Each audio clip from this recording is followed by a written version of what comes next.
everybody, and welcome to Bloop. I'm Rebecca. And I'm Laura. And today we're going to be discussing the well sought after and highly demanded, book Divine Rivals by... And a little bit like dividing on TikTok. Yeah. Get that out later. Rebecca Ross. Everybody was going nuts about this book, so we thought we would read it and give you our thoughts.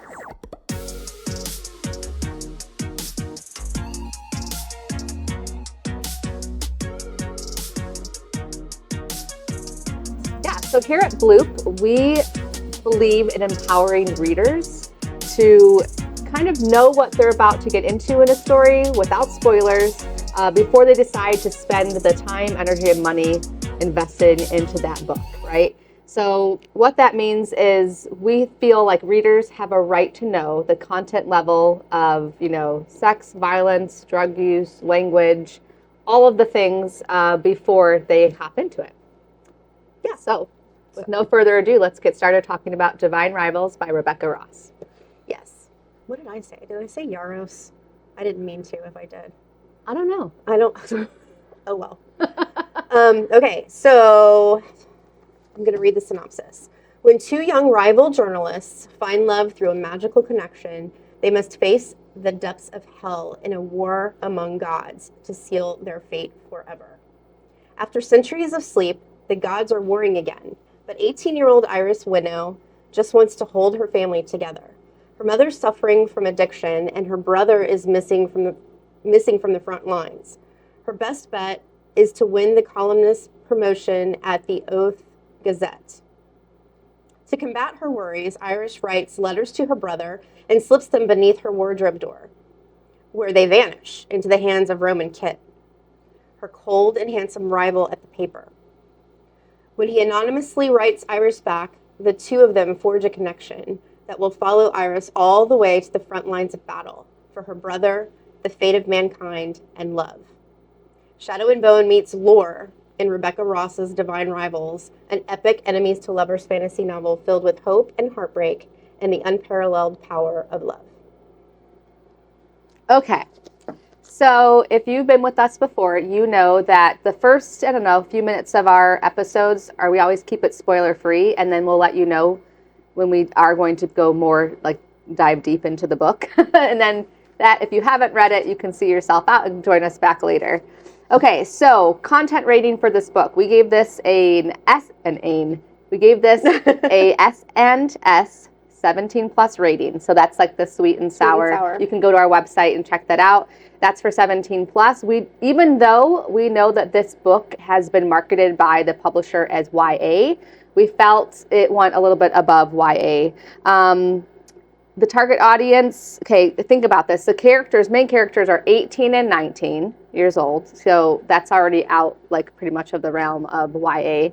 And then just the themes of the book. I mean, you're in war, and these two characters are going out, and they're already in their career jobs. Mm-hmm. And it's just that's not typical for YA. So we don't agree with the YA. So we give it a step up where it's a sweet and sour 17 rating. And then the sexual content rating is 2.5. Okay. So back to the content rating for the sweet and sour. So the adult themes, there's violence, there's drug use present in terms of alcohol abuse, but they're not both necessarily realistic. You're not going to see, you're not going to be in the mind of the character who's experiencing that. And it's not extreme or persistent. There is some minor coarse language that may be present, but none of the harder sexually derived words. The sexual content rating, like I said, this was really difficult to decide because I haven't come across a book like this, right? So it's between a 2 and a 3. And if you go to our website so you can see all the details of what makes a book a 2 or a 3. There is an act of sex in this book, mm-hmm. Okay?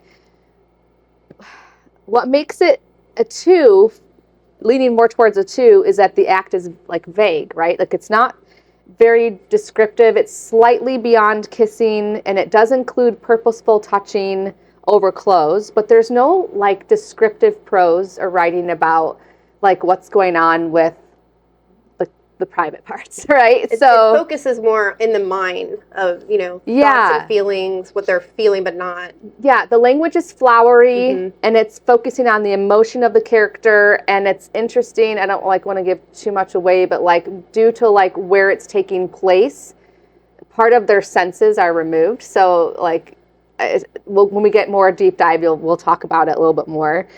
So what slightly pushes the boundary to towards a 3 is the fact that there is purposeful touching on bare skin, not necessarily privates.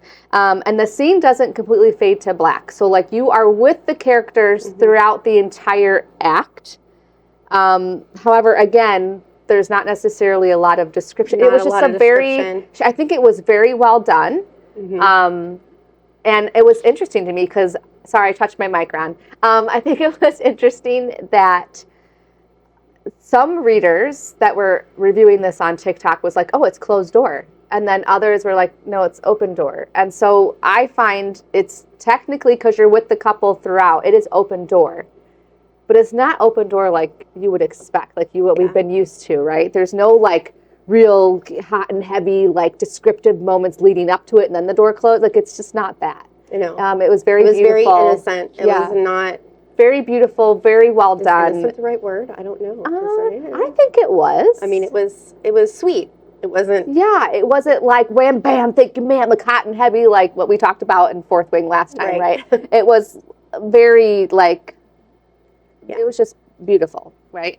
So 2 lovers coming together and all of that. But, again, no spoilers. So what we're going to do now is we're going to take our little paddles. I don't think we brought this the last 2 episodes, but we're bringing these back, and we're going to tell you really quick what our star rating was. If you want to enter in the comments before we reveal ours what your star rating was if you've read this, go ahead and enter it in the comments. Yes, please comment.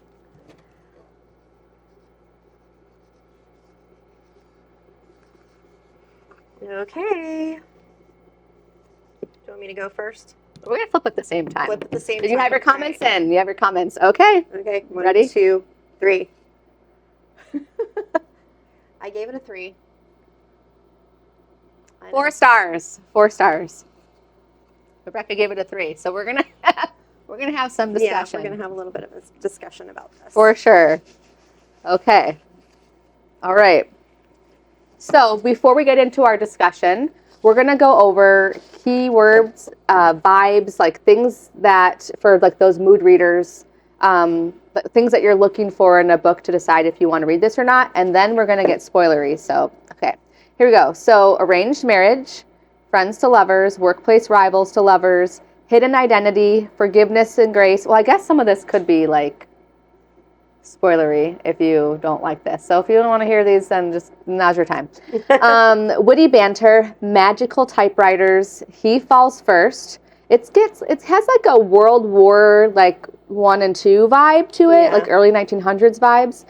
War correspondence, perfect love confession, slow burn, dual point of view, clean language, waiting until marriage, first time, tomorrow isn't promised, conversations about grief.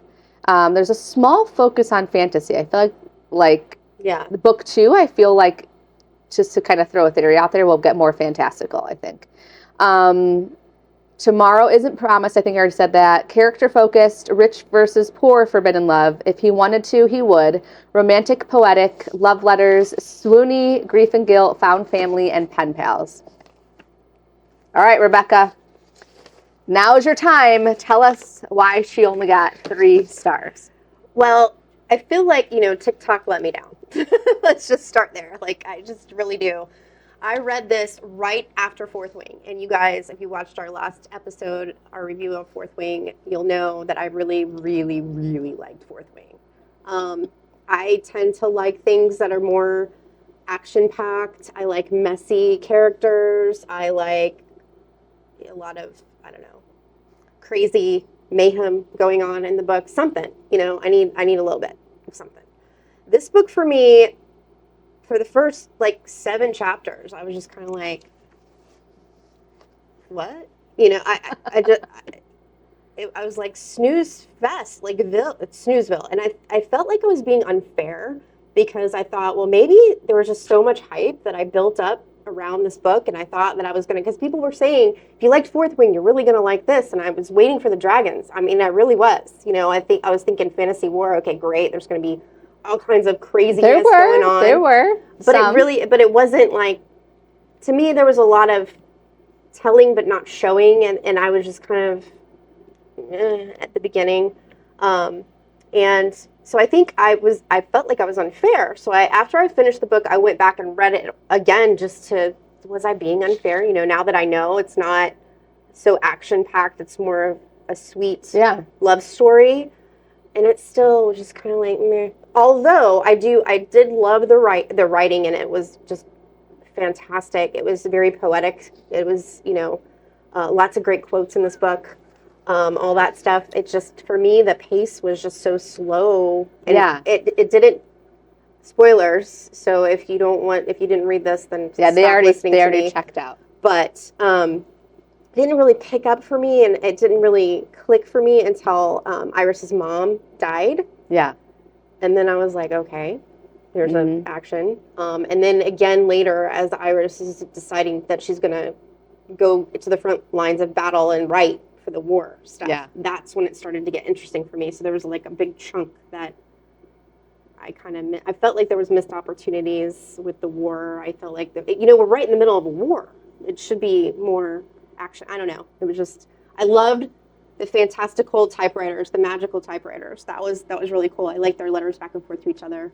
So yeah, I mean, I feel like we should watch the TikTok video. I have a TikTok video I would like to share because it's gonna I think we should watch that before I give mine. So before I tell my opinions or my feelings on the book, I found a TikTok video and I just sent it to Rebecca, and so we're gonna play it. I want to get her reaction. All right. Oh, okay. So here it is. Is Divine Rivals worth it? They are just so cute. Oh my god, that was so sweet. Just so cute. It's just so sweet. I'm scared. Oh my god, what's happening? What? I'm scared. You're a liar. He's lying. Iris, it's me, kid.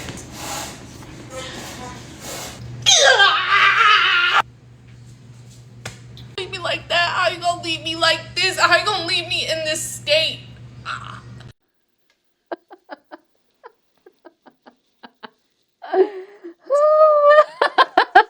Okay. Well, that's one way to react, for sure. So I don't think Rebecca was feeling it. I can relate to her. Like, I know watching that, I know every moment she was at. I just know every moment she was at. It's so good. So she's awesome. Okay. Can you agree that the audiobook was well done? Do you agree the audiobook was well done? Okay. Yeah. Okay. And like I said, the writing, I like the writing. Yeah. Okay, so I was a little worried reading this because I had kind of seen the mixed reactions, but I had seen a few TikToks where, for me, unfortunately for you, I don't think you saw those, where, there were TikTokers who were like, these are not the same. They're both good in their own right, or if you like one, you're not going to like the other. So I was a little bit prepared for the differences. So I did see the ones that said if you liked, I was concerned because I did see the ones that said if you liked Fourth Wing, you might not like this. So I was kind of like, is that going to be me? But I think there was a disservice, like you said, where there were some who were like, I'm going to if you read Fourth Wing, read this next. Mm-hmm. And it's completely different, Totally. So I shared last time for you, I enjoyed Fourth Wing for what it was. It was very entertaining, fast paced. I gave it 5 stars. I did give it 5 stars with the caveat that I was expecting more for book 2, because I like to read books that are highly character driven, developed, and I just didn't feel like that was done well in book 1. And and then I also felt like we didn't spend a lot of time in the world building or their magic system. There wasn't enough. It was very fast paced and so much coming at you. So very entertaining, but I felt okay, I expect more for book 2. For this one, I will agree with you that it was much slower paced. It was harder to get start getting into, because they like. But what I find interesting, for me, this came off as like a cozy fantasy. I don't have like any experience with that. And that's all I could say is I'm like, here you are in war on like the front lines, and it still felt cozy. Right. So that was interesting to me. I know you wanted like I felt the action torn. and the war. I'm like, wait, there's like war going on, but I feel safe, and that's weird. But that was very interesting that how well she did that, because I think that if you focus on the war, that was very expected, and I feel like she did the unexpected, and she went to like a whole different side, because like where they lived, they were refusing to acknowledge a war going on. Right. We see that all the time in like real world. Like, oh, it doesn't affect us right here, so I'm not going to think about it, and I'm going to live my life. So anyways, to me, it was also so refreshing. So instead of like tons of sexual tension and spice, there's a lot more focus on the emotions that each person is feeling. And it's not just like thinking about the character, oh, they're so hot, they're just like, it's not that the whole time, right? Right. No. It is like you really experience real life things that they're dealing with, coupled with like an emotional connection. So to me, it was like a softer, realistic romance. And when I say softer, I mean like I'm missing, especially when you're touting a book as young adult.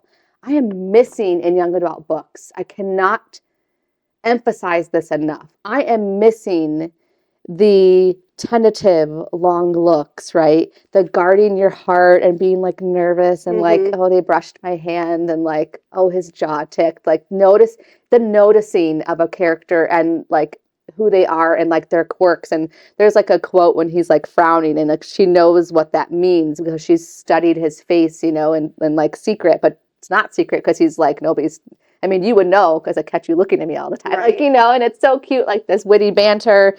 Now I'm just seeing like, bam, like, I like you, you like me, let's get in the sheets. And I'm just like, since when was that ever YA? Ew, yeah. So it was like slow moving. And then when it does come together, it's just like beautiful. Like, to see these characters strip down all those parts that they were like clinging to because of their own life experiences and traumatic events, and to be vulnerable with somebody. So to me, that's what I mean by like softer. They're giving themselves permission to be who they are.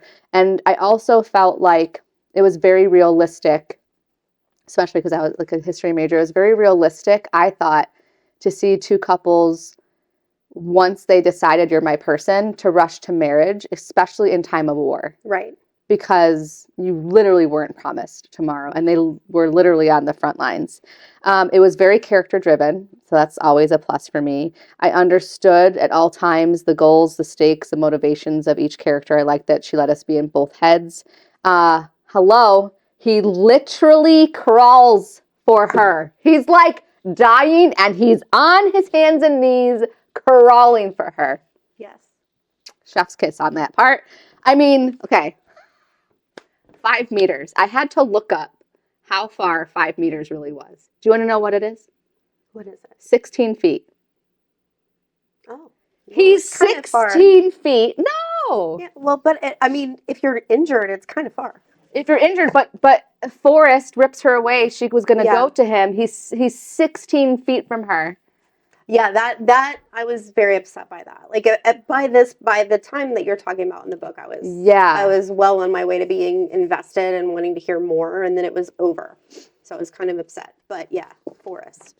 16 feet. I can't get over it. I cannot get over it. And he wouldn't wait in that. No. He would. No, he was dragging her. Yeah. I mean, traumatizing to see your husband, like your love, somebody who has broken down all your barriers and is the very definition of if he could, he would, or if he could, he would, whatever that saying is.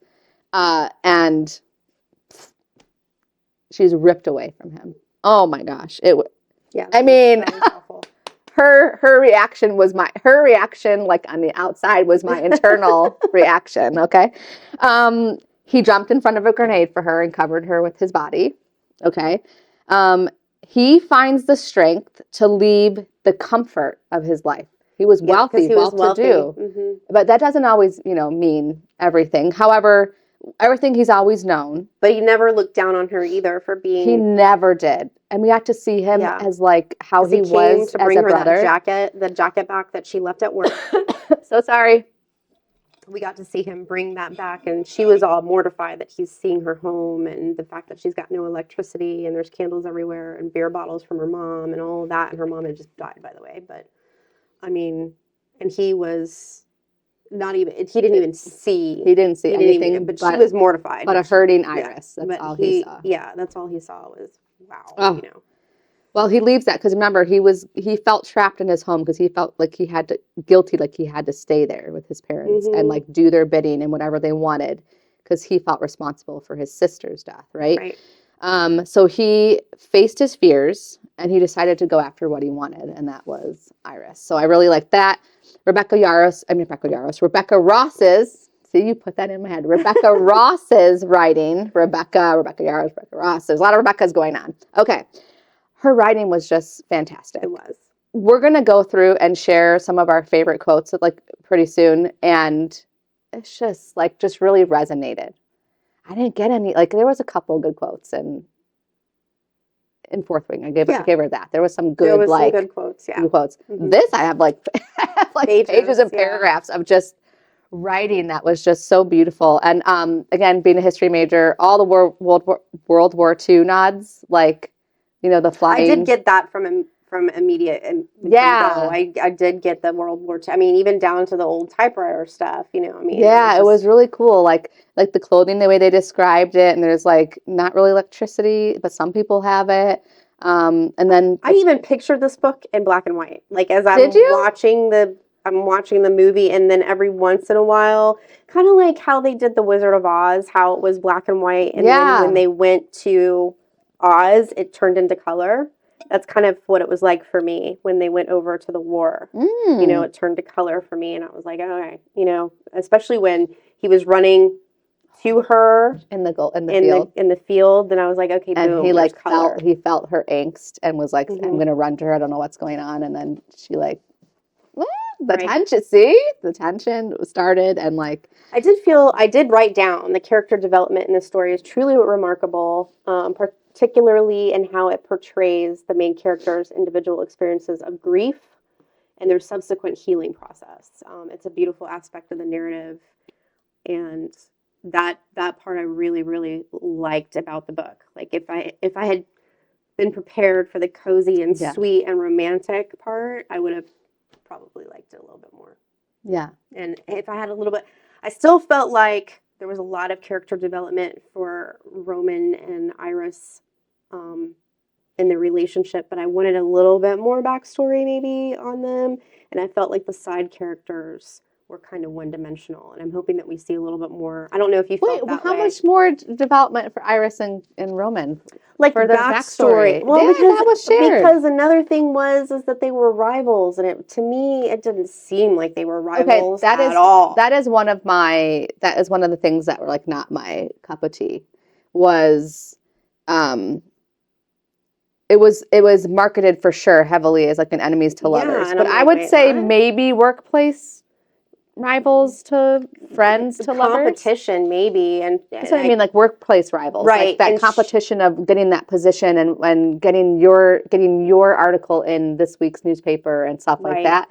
I wouldn't even call it workplace enemies. I would say workplace rivals, because they both were crushing on each other. To friends, to lovers. And what's funny though is she does drop those hints because other side characters that they worked with were like, oh, I thought something was going on with you two. And the two characters, Roman wasn't blind. Iris was blind to it. Right. Roman was he's one of those that was I'll take her attention anyway. Because she was still so stuck on, he'll never look at me because I'm beneath him. Yeah, her own prejudice. Yeah, her own. Yeah, he wasn't throwing off those vibes. She was taking all that on herself. She got her own prejudices, her own assumptions, her lack of confidence at that point.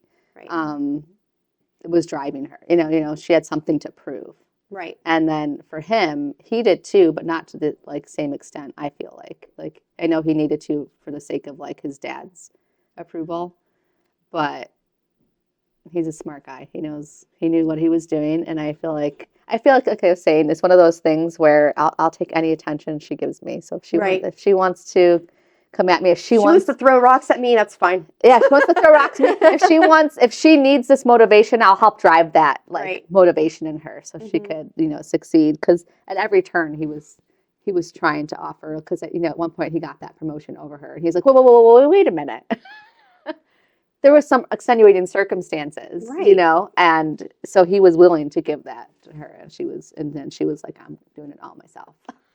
So I'm going to go to the front lines of war. Yeah, exactly. The other thing I kind of feel like, I think this might be also why you might have had a hard time with it. Let me know if I'm wrong, but third person point of view.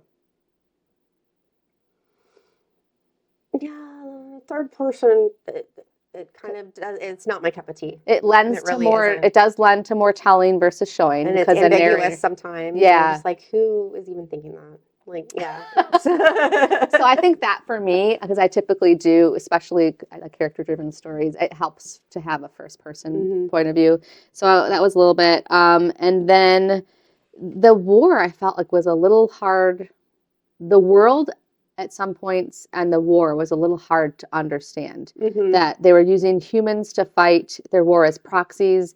And then it was like, I just kept seeing such strong imagery between like World War II vibes and this, that it was like, so these beings, what are they, thestrals or celestials, whatever, that were dropping bombs, like clutching, I guess, in their claws. And it was almost like winged creatures. And I'm like, clearly that's a plane with a bomb.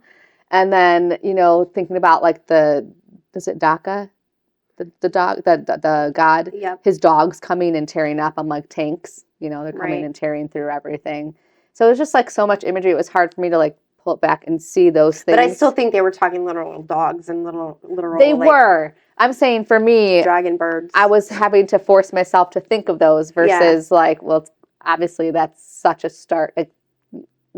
Anyways. Yeah.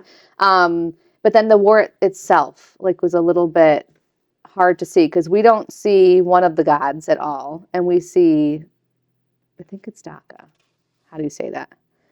I'm gonna like look it up like how we say it, but it was like, is it Daga or Daka? I think it's Daka. That's it. And we see that one at the very end. Ethan. Did I write it down? I don't think I did. I don't remember. I thought I had it down, but I remember going through like the concept of the fantasy war.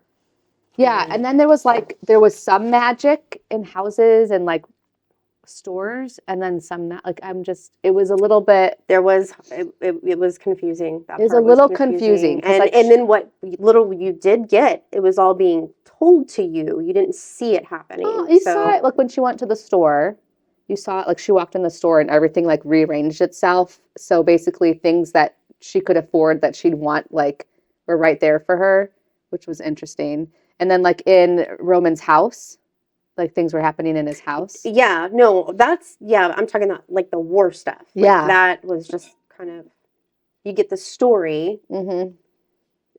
that they're reading about and they're not really sure because the Roman and Iris are talking about it through the typewriters and they're talking about the story and she's read a book and then it's more, it's a lot of telling you what's going on. And then, It was so, like we said, back to like the cozy thing too, right? So it was like this cozy, like lyrical, good writing. I kept waiting. Oh my gosh, is something going to happen? Because I guess too, I was looking for a villain. There's this war going on in the background, but there's no like villain until you get to Forest. And then you're like, there you go. Well, there's the villain. Okay. But I don't know if he's really the villain. I mean, the war itself is the villain. The guy that was walking in the house, and all of a sudden they had a suit. They always had to wear that suit. He definitely came, but that was like his sister, and he obviously has trauma, and there's like weird stuff, and we're gonna find out a lot more going on with the gods because I mean he admitted that Daka like brought him back to life. So I'm just so nervous that like. What happens if they go against this god after he brought him to life? Like, are they going to... And then did you kind of get the sense that it's kind of like, are they on the right side? Yeah. You know what I mean? We don't know. Like, we don't know because we never see the other god. Because you don't, right. Who's the right side of the war? You know what I mean? So you're not really sure either. You're kind of like, I don't know. Yeah, and not only that, but it was, like I said, it was like an interesting way to present this because she showed us, like, you got to like know characters and hear like their stories like in the trenches, right? You're like literally in the trenches with these soldiers and like hearing about their stories and whatever. Like the one like farmer, he like his whole town, they brought him and then they all die. Yeah. And I'm just like, so there's a lot of gut wrenching stuff, but the way her writing is kind of like Roman. Like she shields you a little bit from the intensity of it. Right. So she's showing you, but not to like the extent that you're used to. Right. I don't know if that's to protect like us. Well, it started to get that way towards the end, like I said, you know, when especially like one of the things, it wasn't an important thing, but one of the things that stood out to me was how they were, who was it that was teaching her, what was her name? The girlfriend of Marisol's girlfriend, I think Keegan, or was it Marisol? I can't remember. Marisol's wife, Addie? Yeah, wife. No, Addie, Marisol. Addie was the best friend, Addie was right? the other war correspondent friend. And then Marisol. Marisol's the owner of the home, yeah, right? Marisol's and then Keegan's wife. the one that's out fighting. Yeah. And then she comes back, and now there's this war has now come to their home front, basically. And she's teaching Iris how to drive that Jeep. Yes. Like, I really like that. She's teaching Addie and Iris how to drive the Jeep and how to, you know, you're going to need to know this. Like, I really liked that. It was, you know, they're interacting together. And even when they were planting the garden, I liked that part, too, because they were all interacting with each other. Yeah. I wanted more of that. That's it was what I like meant. a found family. Yeah. I wanted a little bit more of that. I mean, I know it's kind of impossible to give me all the things I want, but I demand it. And there you go. All right, let's talk a little bit about Roman. Do we have some slides? We're going to show some character art, and that way we could talk a little bit more about Roman and Iris, the world building. Oh, I have it right here. Enva and Deka. Yeah, Enva and Deka. I was looking for it. See, when I'm looking for it, I can't find it. But not when I'm just like, let's move on, and then I find it. We've got some character art, and we will give definitely tag. Credit where credit is due. So not only talking about Iris and Roman, but there was like a lot of themes and messages that like Rebecca Ross, I felt, did a really good job. But let's talk about these first. Okay, Roman. One of my favorite quotes from him is, "You and I, we need to stay together. We are better this way." Okay, he's 19 years old. I feel like he should have been aged up a little bit because he's already in his career job, and he just seemed very aware. A lot of people, it takes time to get to that level of self-awareness and maturity.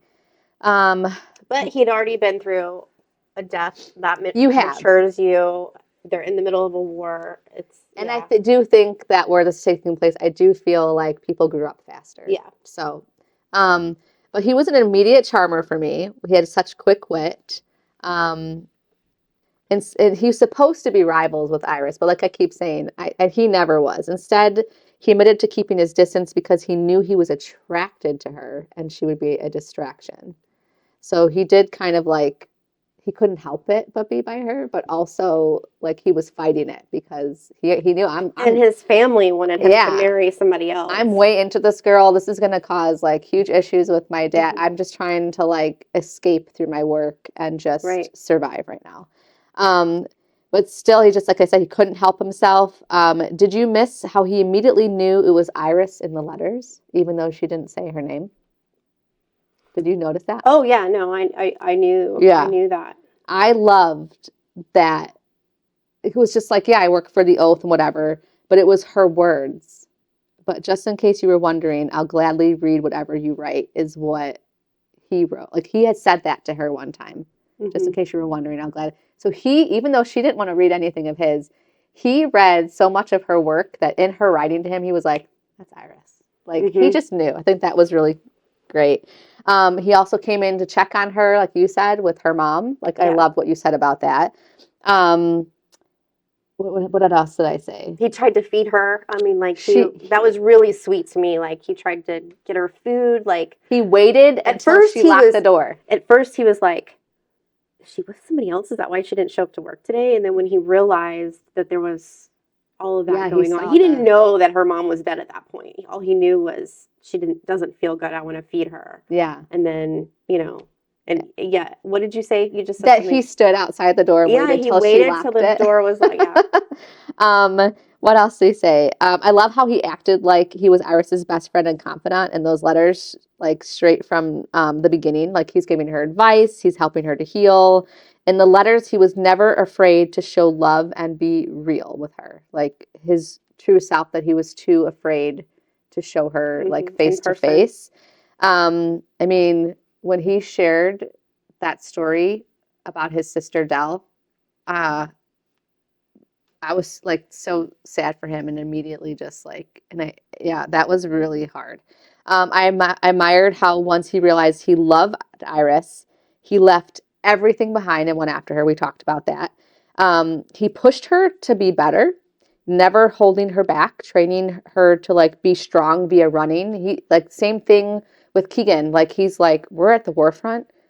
Like she needs to be able to physically run from danger and all this stuff. So it was just I can't be everywhere. So like antagonizing, like challenging her to run and like build her physical fitness for those purposes. And literally, like I said, stood in front of a grenade for her.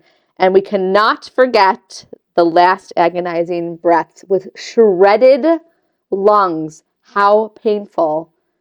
And he literally crawled until his body physically was like, you're done. Like, you're done. So. Do you want to go to the next slide? Yes. Yeah, I liked this part. Okay, tell us what you liked about it.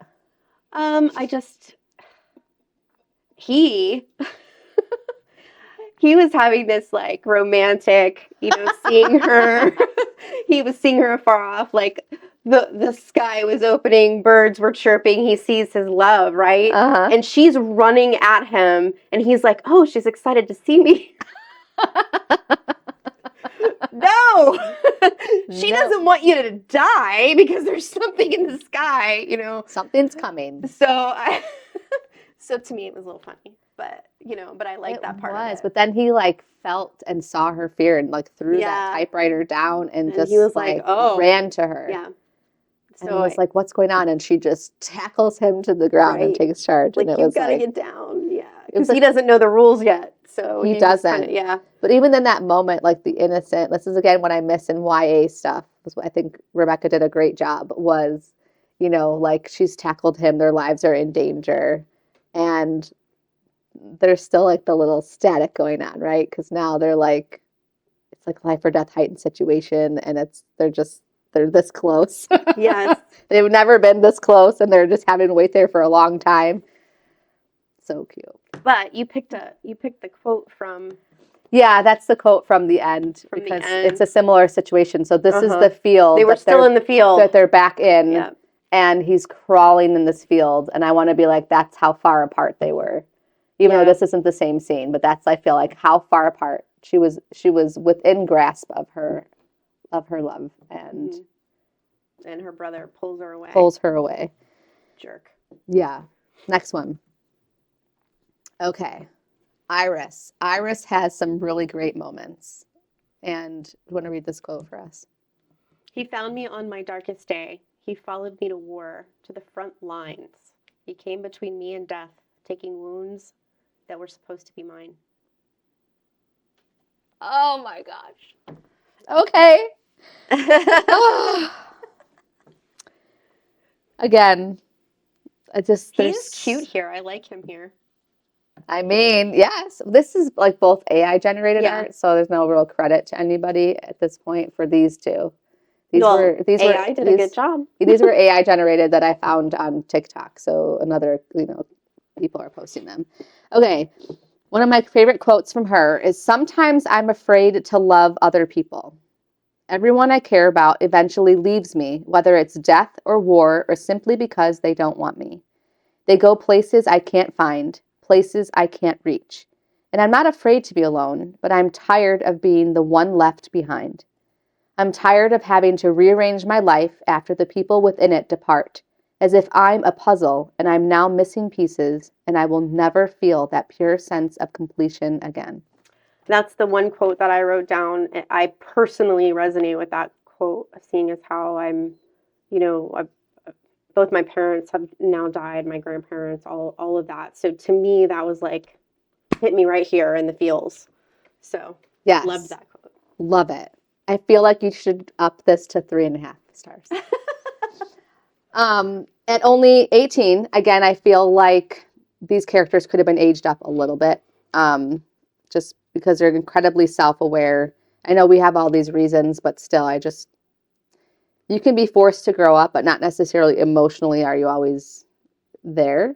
Like, just in actions you might be grown up, but sometimes emotional intelligence takes a little time. But sometimes with a big thing like death or grief or death or war or whatever, you don't have time to process through those things to come out on a healthy side. Yeah. So I just kind of feel like, although I do appreciate seeing emotionally intelligent people and couples in books, because oftentimes we get a lot of like the opposite, which is fine. It makes for great reading, but I still felt like this was great.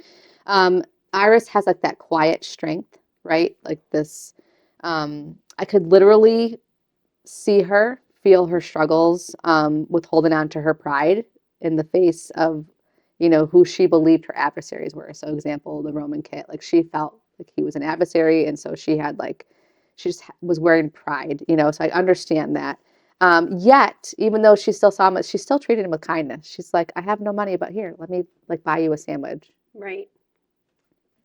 I think that's why you're having a hard time, because it shows who she really is at her core. Like she's putting on this front, I'm prideful. Like I want to, like, because you were saying like she didn't want people to see behind the scenes. That's why she did that. She didn't want him to buy her anything. Like she wanted to stand on her own 2 feet, and I understand that. I think it's because she just is a genuinely kind person who cares. And she was crushing on him too, and wasn't really sure unbeknownst what to do with to herself, right? Yes.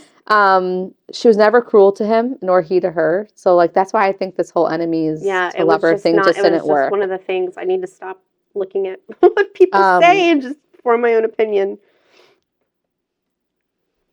She helped him write a story, right, which ultimately got him the promotion. Yeah. When she opened up about her brother to him. Mm-hmm. And so some readers, what I found on TikTok, believe she fell too quickly in love with Roman, but there's a lot of months that happen, like, and I want to say, like, and I think she was already feeling that way prior to. But I just feel like in real life, I don't know, maybe I'm weird. Like it doesn't take too long to fall in love, whether that's a healthy love or not. But it doesn't.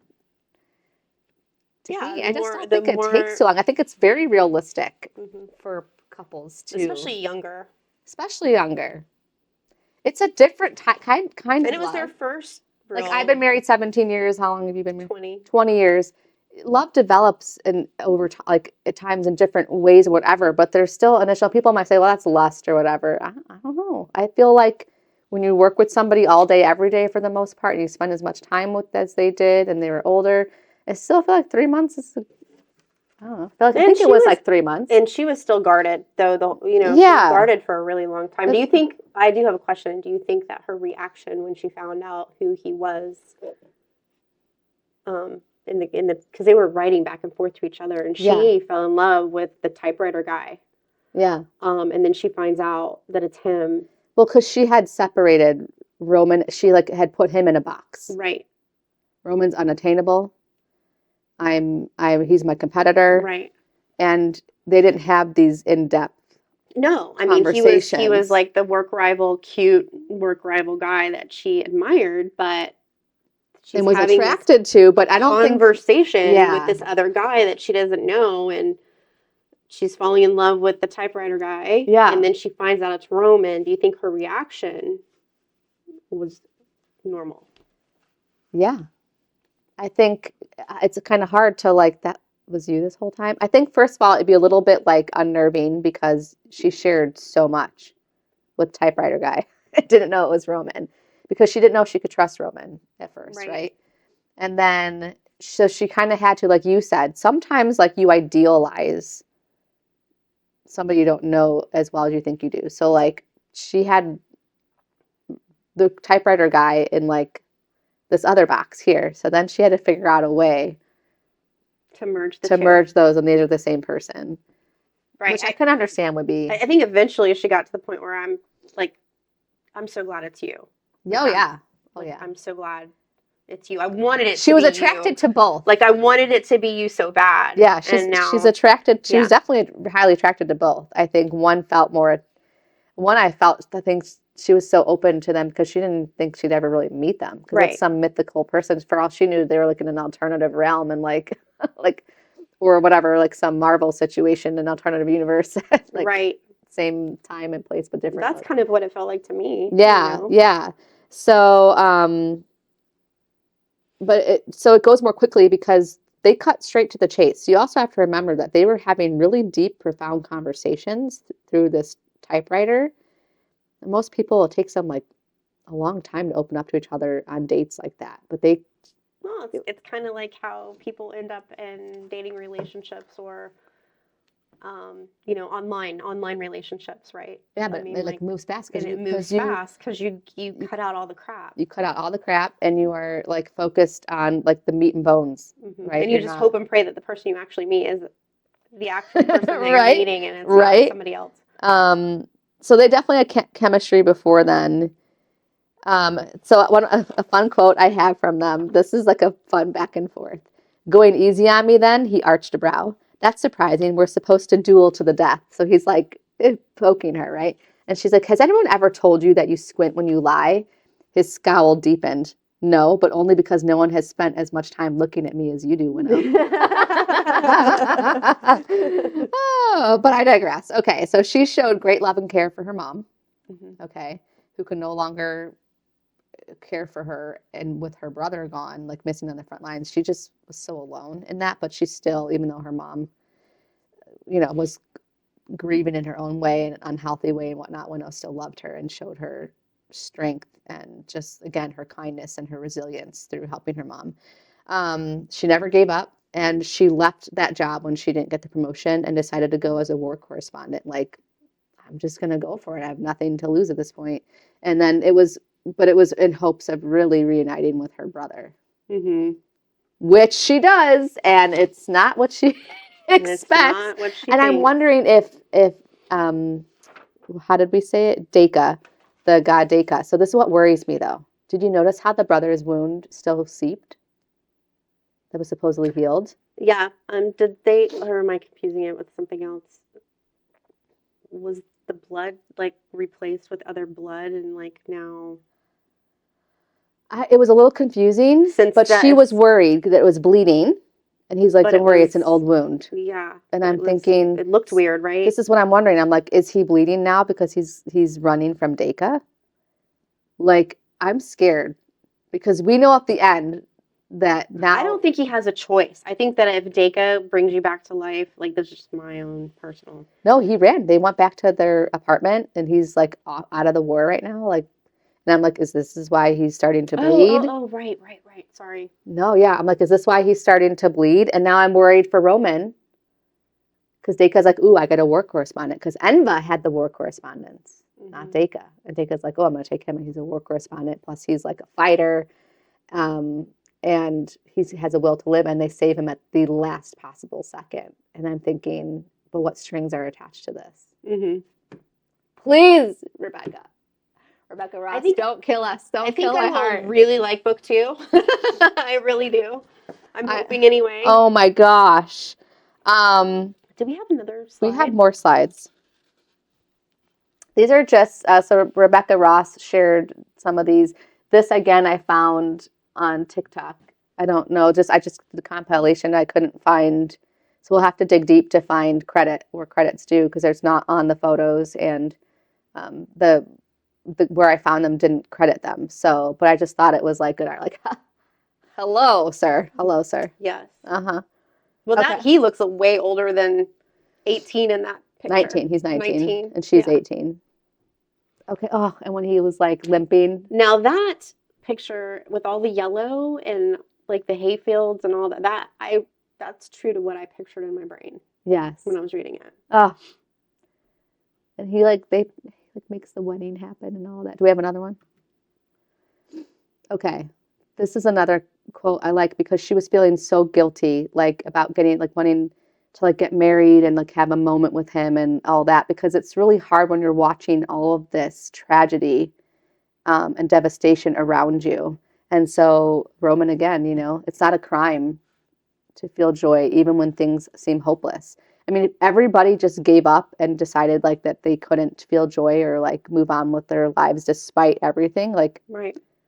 I mean, how would we have survived the bubonic plague or, world wars or, Well, and you see that in real life a lot. I mean, you feel guilty. A lot of people feel guilty for surviving. Even they have survivor's guilt. Yes. A lot of people, like if they have a tragedy in their family and then somebody tells a joke and you laugh, people feel guilty for laughing about anything. Like everything should just be sad and melancholy from here on out because, we had a tragedy. right. So right. yeah, that's that I understood that. So he's like helping her to understand that, like that there's a balance. There's a balance and we have to move on. I mean, they've both experienced tragedy already. It's just, I can imagine being facing that you're in the trenches of war and you're seeing this death and you were just interviewing the soldier yesterday and now they're dead, right. So I can the mental gymnastics that you have to go through. And he's just such a solid, like, we've been here before, but like, it's okay to feel both, so good. Okay. So yeah, feeling guilty for having joy when the world is on fire.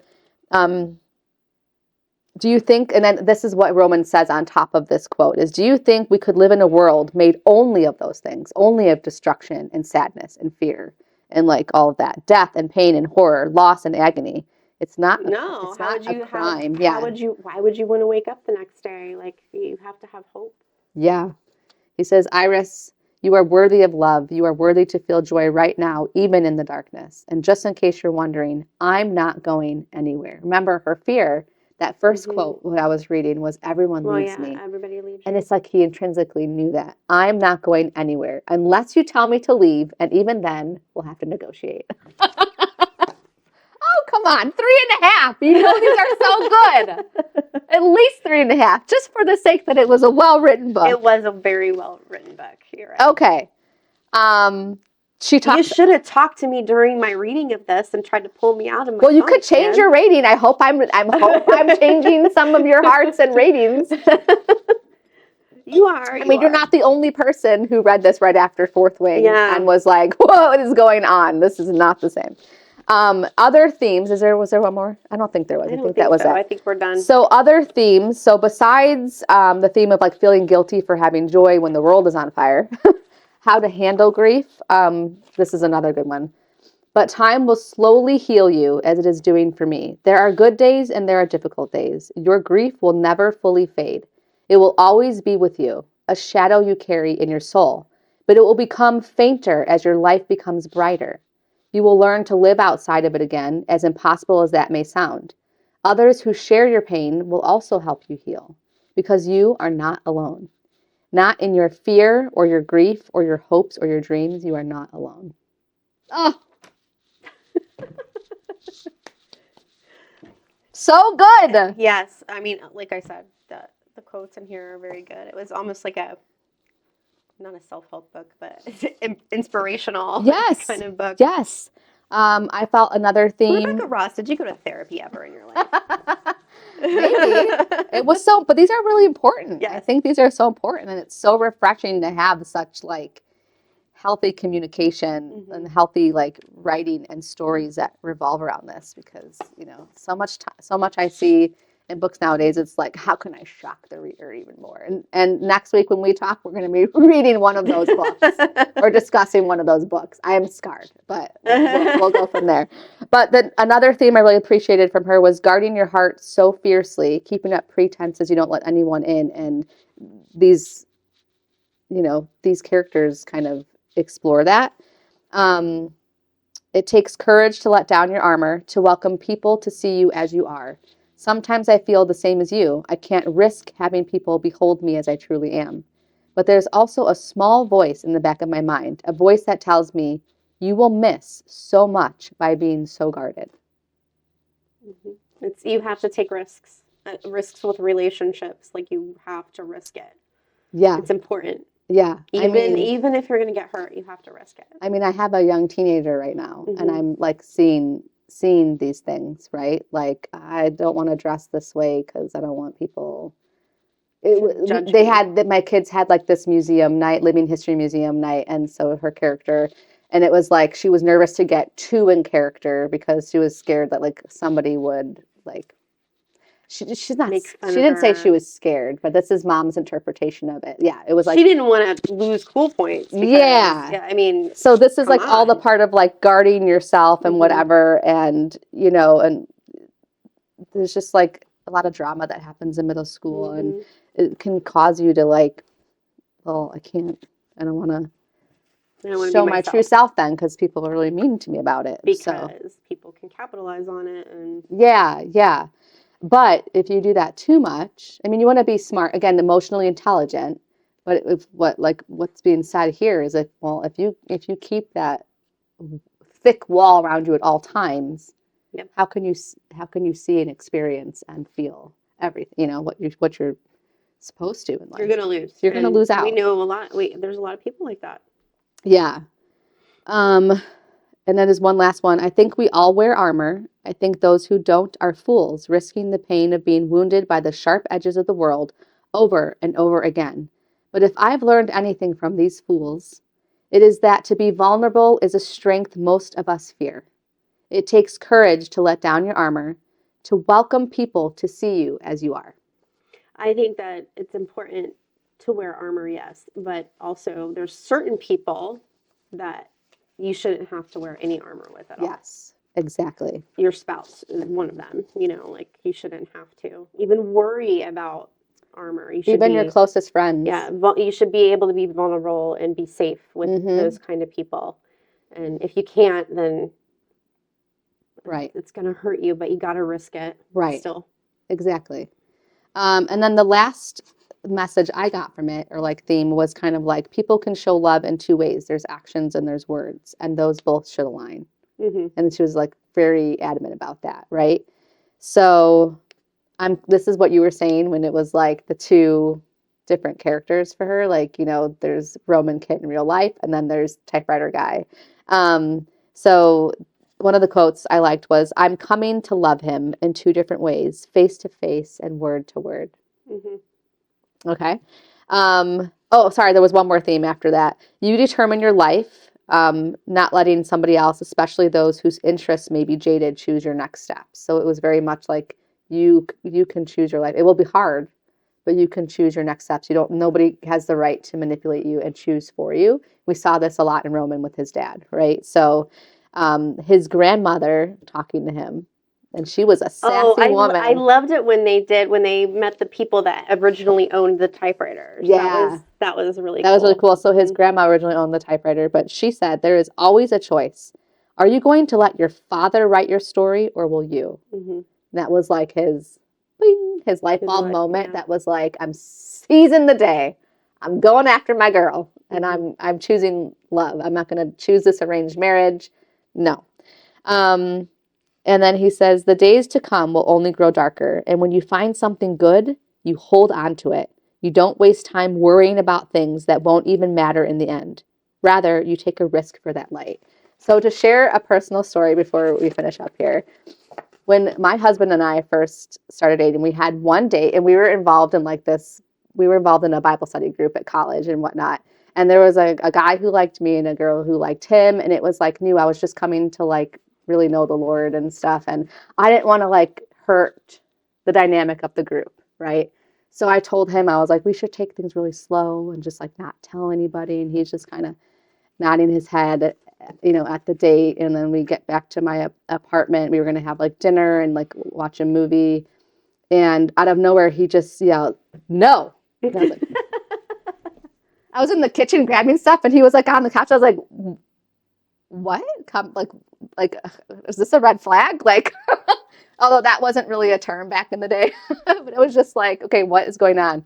And I'm like, what? And he's like, no. And I was like, what are you talking about? He's like, no, we're not going to be quiet about this. When you have a good thing, you go for it. And I was like, bam, what's up? No, really, I was just like, I hadn't encountered that before with a guy who was so sure and confident, who was just like, no, forget what everybody else feels like. I had a similar thing with Ron. Did you? Well, yeah. When we first started dating, I had just come off of they say you find somebody when you're not looking, right? Yeah, So exactly. I met Ron at work, and I did not want to be serious with anyone. I just kind of wanted to have fun. I didn't want any of that. And Ron said, listen, because he must have felt that I was wanting to friend zone him. Teetering, yeah. And he was like, listen, I don't like you like that. I like you like this. I don't want to be your friend. I don't want to be the guy that you come and tell everything to. I don't want to be the guy that you talk about other guys with. I want to have a relationship with you. I want it to be a lasting thing. I was so blown away. Like he freaked me out so much. I told my sister, I was like, I think I'm gonna have to break up with him. Or we weren't an item, but I mean, like, Yeah. I think I'm just gonna have to cut things off because he freaked me out so bad. And she's like, you need to hold on to that guy. Like, I don't know what your problem is, but you need to grab onto him and like run. Yeah. So That's similar kind of a similar concept. Claim, make your claim and stake it, and yeah. Yeah, that's the thing, because who I was a people pleaser, and you know, like I was worried about hurting other people or whatever. And he's like, no, you can't worry about. We can't live our life like that. Mm-hmm. Like when we know we have a good thing, like, and he was a lot more emotionally intelligent at that point, like more experiences than I had, because he grew up as a pastor's kid and whatnot. He just had seen a lot, and so he was just like, good things are hard to come by. Right. And they could be taken before you know it. So. Is he older? He's older than you, right? Like a year and a half. Oh, okay. Not too much. I mean, although I went through my own stuff, but it was cool. It was that's like, awesome. all right. Plus, you kind of get the feeling, you want a guy to fight for you. And to kind of, I just had never had that. So not at first, right. Yeah, at first it was almost like this feeling of like overwhelm, like what you were experiencing. Like, not that I wanted to break up, but I was just like, I don't know what to it was overwhelming, and it freaked me out. Yeah, because I'd never had anybody it didn't freak me out, but it was kind of like what Winnow was experiencing, or Iris Winnow, and was just kind of like, she started feeling guilt. Hers was guilt for like just being happy because of her situation. Mine was guilt because I was like, this could really hurt these two other people, even though he and I had no interest in the other people. in those people. And so I was just so worried. I was just feeling so guilty and so worried. So I just really resonated with Iris coming to terms. Like, he's a good dude. He's been consistent. He's shown himself who he is. He has made it very clear his intentions with me and what he wants. And do I grab that? Right. And I think, And look at us now. 17 years, 20 years. 20 years later. Yeah. All right, guys, that will take the end for us with Divine Rivals. We hope you really enjoyed the discussion, I guess, and we're really looking forward to hearing your comments. Did I change? Did you have a 3-star like Rebecca? And I don't know, did I change? Did it change a little bit? No? Yeah, maybe a little bit. Well, you were kind of bringing out things that I'd kind of forgotten that I liked about it. So like 3.5 stars, we could say? Yeah, okay, 3.5 stars. I did it. So yeah, comment below if Laura was able to change her mind at all, or if did you feel like me at the beginning and then kind of changed your mind over time? Because there really was a lot of good stuff that you could take out of this book. Did I miss anything that Rebecca needs to know? You're going to help her get to the 4-star?